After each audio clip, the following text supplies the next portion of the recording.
ಸಿದ್ದರಾಮಯ್ಯ ಅವರು ಸಿಎಂ ಸ್ಥಾನ ಇಳಿದ ನಂತರ ಮುಂದಿನ 2028 ವಿಧಾನಸಭೆಯಲ್ಲಿ ಓಟು ಮೇಲೆ ಸೀಮಿತರಾಗಿದ್ರು. ಯಾರು ಅವ್ರ ಮತಗಳಿಂದ ಆಯ್ಕೆ ಆಗ್ತಾ ಇದ್ರು, ಅವ್ರಿಗೆಲ್ಲ ಈ ಬಾರಿ ಇಫೆಕ್ಟ್ ಆಗುತ್ತಾ ಅಂತ? ನೂರಕ್ಕೆ ನೂರು ಸಿದ್ದರಾಮಯ್ಯನವ್ರ ಬಗ್ಗೆ ಒಂದು ಸಮುದಾಯದಲ್ಲಿ ಪ್ರೀತಿ ಈಗ ಇವತ್ತಾದರೂ ಆ ಸಮುದಾಯದಲ್ಲಿ ಸಿದ್ದರಾಮಯ್ಯನವರೇ ಯಾವುದೇ ರೀತಿಯ ಇದು ಇರಲಾರ್ದು ವಿರೋಧ ಇರಲಾರ್ದಂಥ ನಾಯಕರು ಯಾರಪ್ಪ ಅಂದರೆ ಸಿದ್ದರಾಮಯ್ಯ. ಸಹಜವಾಗಿ ಆ ಸಮುದಾಯಕ್ಕೆ ನೋವಾಗೋದು ಸಹಜ, ಹಾಲಮತ ಸಮಾಜಕ್ಕೆ ನೋವಾಗ್ತದೆ. ಅದರ ಸಿಟ್ಟನ್ನು ಸೇಡನ್ನು 28ರಲ್ಲಿ ಆ ಸಮುದಾಯ ಈ ರಾಜ್ಯದಲ್ಲಿ ಡೆಫಿನೆಟ್ಲಿ ಅಷ್ಟೇ ಅಲ್ಲ, ಹಿಂದುಳಿದ ದಲಿತರು ಸಹಿತ ಈಗೇನು BJP ಏನು ಕಾಂಗ್ರೆಸ್ ಕ್ಷೇತ್ರ ಓಟುಗಳ ಬ್ಯಾಂಕ್ ಇತ್ತು, ಯಾವುದಾವುದೋ ಕಾರಣಗಳಿಂದ ಕಾಂಗ್ರೆಸ್ಗೆ ಹೋಗಿತ್ತು, ಅದೆಲ್ಲ ವಾಪಸ್ಸು ಕಾಂಗ್ರೆಸ್ ವಿರೋಧಿ ದಳ ಯಾವುದು ಸ್ಟ್ರಾಂಗ್ ಇರ್ತೈತೆ ಅವತ್ತು JCB ಸ್ಟ್ರಾಂಗ್ ಇರ್ತೈತೋ BJP ಸ್ಟ್ರಾಂಗ್ ಇರ್ತೈತೋ ಈಗ ಹೇಳೋಕ್ಕಾಗೋದಿಲ್ಲ 2 ವರ್ಷದ ನಂತರ. ಆದರೆ ಅದ್ರ ವಿರೋಧಿ ಅಲ್ಲೇ ಇದ್ದೇ ಇರ್ತದೆ. ಅವ್ರಿಗೆ ಲಾಭ ಆಗುತ್ತೆ, ಅವ್ರಿಗೆ ಲಾಭ 100% ಆಗ್ತದೆ. ಹಾಲಮತದವ್ರಿಗೆ ಒಂದು ರೀತಿ ಅಪಮಾನ ಆಗಿದೆ.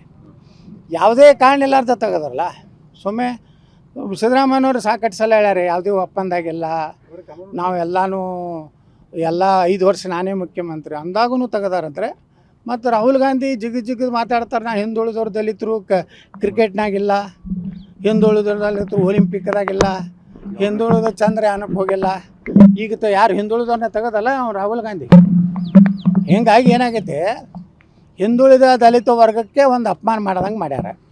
ಇದರ ಪರಿಣಾಮ 2028 ಚುನಾವಣೆಯಲ್ಲಿ DK ಶಿವಕುಮಾರ್ ಏನು ಲಗ ಹೊಡೆದ್ರು, ನಮ್ಮ ಉತ್ತರ ಕನ್ನಡದಾಗ ಅವ್ರದ್ದೇನು ಹಿಡಿದಿಲ್ಲ, ಅವ್ರದ್ದೇನು ಹಿಡಿದು ಹಳಿ ಮೈಸೂರು ಭಾಗದಾಗ ಅಲ್ಲಿ ಅವರಿಗೆ ಕುಮಾರಸ್ವಾಮಿ ಅವರಿಗೆ ಟಗ್ ಆಫ್ ವಾರ್ ಆಗ್ತದೆ.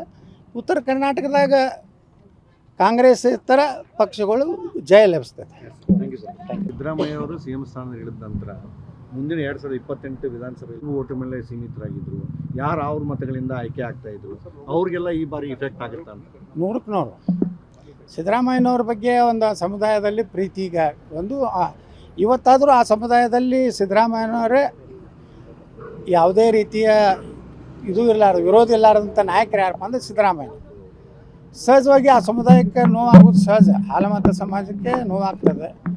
ಅದರ ಸಿಟ್ಟನ್ನು ಸೇಡನ್ನು 28ರಲ್ಲಿ ಆ ಸಮುದಾಯ ಈ ರಾಜ್ಯದಲ್ಲಿ ಡೆಫಿನೆಟ್ಲಿ ಅಷ್ಟೇ ಅಲ್ಲ, ಹಿಂದುಳಿದ ದಲಿತರು ಸಹಿತ ಈಗೇನು BJP ಏನು ಕಾಂಗ್ರೆಸ್ ಕ್ಷೇತ್ರ ಓಟುಗಳ ಬ್ಯಾಂಕ್ ಇತ್ತು, ಯಾವುದಾವುದೋ ಕಾರಣಗಳಿಂದ ಕಾಂಗ್ರೆಸ್ಗೆ ಹೋಗಿತ್ತು, ಅದೆಲ್ಲ ವಾಪಸ್ಸು ಕಾಂಗ್ರೆಸ್ ವಿರೋಧಿ ದಳ ಯಾವುದು ಸ್ಟ್ರಾಂಗ್ ಇರ್ತೈತೆ ಅವತ್ತು JCB ಸ್ಟ್ರಾಂಗ್ ಇರ್ತೈತೋ BJP ಸ್ಟ್ರಾಂಗ್ ಇರ್ತೈತೋ ಈಗ ಹೇಳೋಕ್ಕಾಗೋದಿಲ್ಲ 2 ವರ್ಷದ ನಂತರ.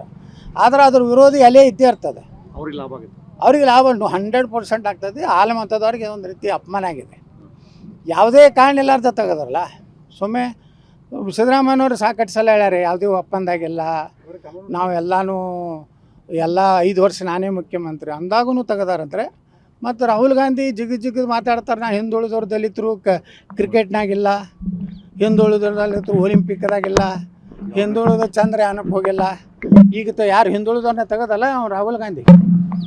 ಹೀಗಾಗಿ ಏನಾಗೈತೆ, ಹಿಂದುಳಿದ ದಲಿತ ವರ್ಗಕ್ಕೆ ಒಂದು ಅಪಮಾನ ಮಾಡ್ದಂಗೆ ಮಾಡ್ಯಾರ. ಇದರ ಪರಿಣಾಮ 2028 ಚುನಾವಣೆಯಲ್ಲಿ DK ಶಿವಕುಮಾರ್ ಏನು ಲಗ ಹೊಡೆದ್ರು, ನಮ್ಮ ಉತ್ತರ ಕನ್ನಡದಾಗ ಅವ್ರದ್ದೇನು ಹಿಡಿದಿಲ್ಲ, ಅವ್ರದ್ದೇನು ಹಿಡಿದು ಹಳಿ ಮೈಸೂರು ಭಾಗದಾಗ ಅಲ್ಲಿ ಅವರಿಗೆ ಕುಮಾರಸ್ವಾಮಿ ಅವರಿಗೆ ಟಗ್ ಆಫ್ ವಾರ್ ಆಗ್ತದೆ. ಉತ್ತರ ಕರ್ನಾಟಕದಾಗ ಕಾಂಗ್ರೆಸ್ ಇತರ ಪಕ್ಷಗಳು ಜಯ ಲಭಿಸ್ತದೆ. Thank you sir.